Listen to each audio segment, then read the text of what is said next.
నమస్తే, welcome to Telugu రాజ్యం. నేను విద్య. మొత్తం ఇచ్చేసా, నా దగ్గర ఏమీ లేవు, ఐశ్వర్యని ఇలా అనేసాడేంటి? బాలీవుడ్ లో మెగాస్టార్ అమితాబ్ బచ్చన్ కుటుంబం ఎప్పుడూ మీడియా ఫోకస్ లో ఉంటుంది. ఇందులో కూడా ముఖ్యంగా అభిషేక్ బచ్చన్, ఐశ్వర్య రాయ్ జంటపై గత కొంతకాలంగా విడాకుల గాసిప్లు ఇవి గత కొంతకాలంగా తారా స్థాయికి చేరుకున్నాయి. ఈ జంట విడిపోతున్నారన్న వార్తలు ఎన్నోసార్లు వినిపించినా వారు వాటిపై ఎప్పుడూ ఓపెన్ గా స్పందించలేదు.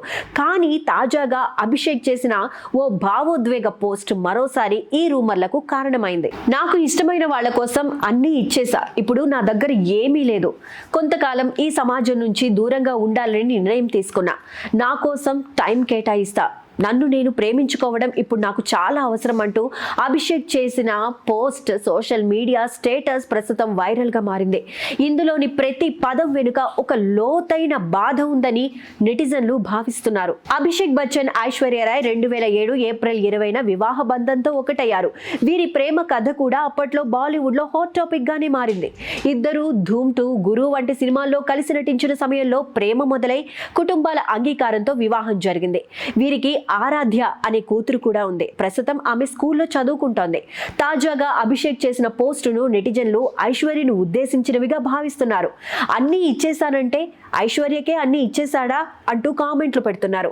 పైగా గత కొంతకాలంగా వీరిద్దరూ పబ్లిక్ ఈవెంట్లలో కలిసి కనిపించకపోవడం కూడా రూమర్లకు బలం చేకూరుస్తోంది. గతంలో బచ్చన్ ఫ్యామిలీ ఎక్కడికి వెళ్ళినా ఐశ్వర్య ఉండేవారు.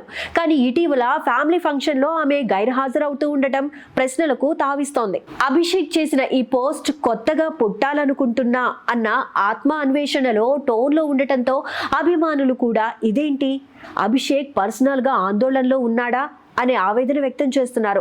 ఇక అభిమానులు మాత్రం నిజమైన ప్రేమ అయితే వాళ్ళు తిరిగి కలుస్తారు అంటూ కామెంట్లు పెడుతున్నారు. ఇప్పటికైనా ఐశ్వర్య రాయ్ బచ్చన్ స్పందిస్తుందా? ఈ పోస్టు వెనుక ఉన్న అసలు నేపథ్యం ఏంటి? అభిషేక్ మాటలు నిజంగా విడాకుల సంకేతమా అనే ప్రశ్నలు ఇంకా నెటిజన్లను వేధిస్తూనే ఉన్నాయి. మరి ఈ జంట తమ మౌనాన్ని ఎప్పుడు వీడుతుందో వేచి చూడాలి.